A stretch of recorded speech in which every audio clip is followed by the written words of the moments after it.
I really encourage you all to have a newsletter. And as I said, even if you just build the list right now and you don't really have anything to say, because here's the reason why. The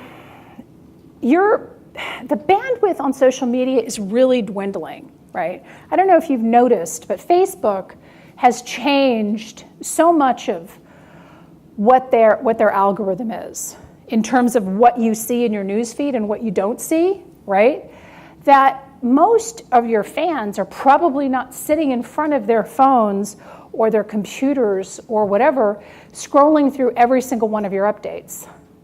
Same is true for Twitter, right? Same is true for Instagram.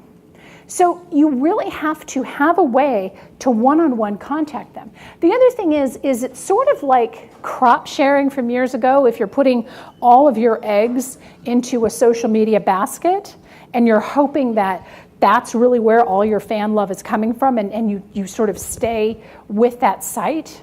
Because what happens if Facebook decides that you've done something against their terms of service and yanks your page, right?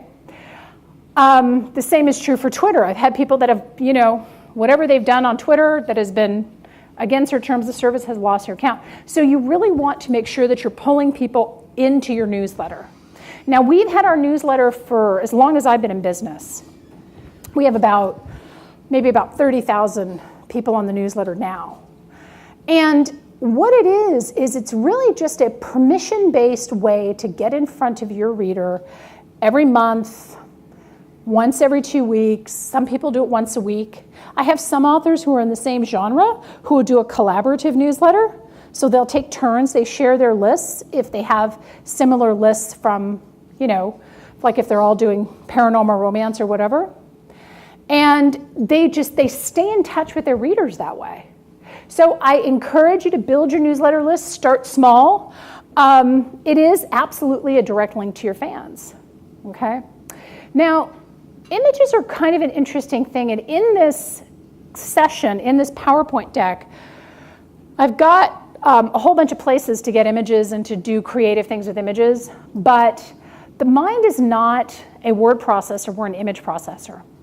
So if you are taking the time to build this engagement with your fans, you've got to be doing it the right way.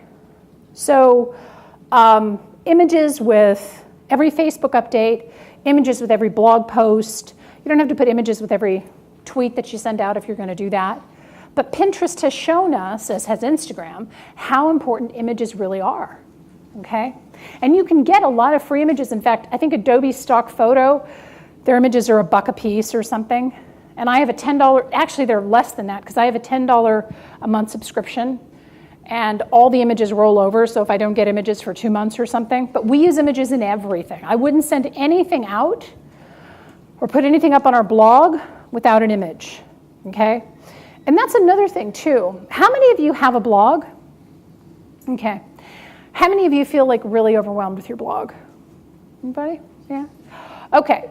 So there's, it used to be that you had to blog 5 times a week to get seen. It's like, oh, you got to blog a lot. You got to blog a lot. But the problem is that we have so much content coming at us on any given day that less is really more. So we actually dropped our blog down from 5 times a week to once a week, and we have seen no drop in traffic, none whatsoever.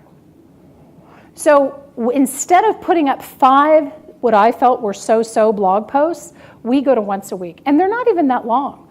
Like on Monday, now next week I might do 2, because on Monday I'm going to put up an Amazon warning of just some stuff that I've seen that's going on with Amazon right now to people who read the blog. But that post will probably be maybe 300 words, because I don't have a lot to say. It's just something concerning that I've seen going on at Amazon that I want people to know about.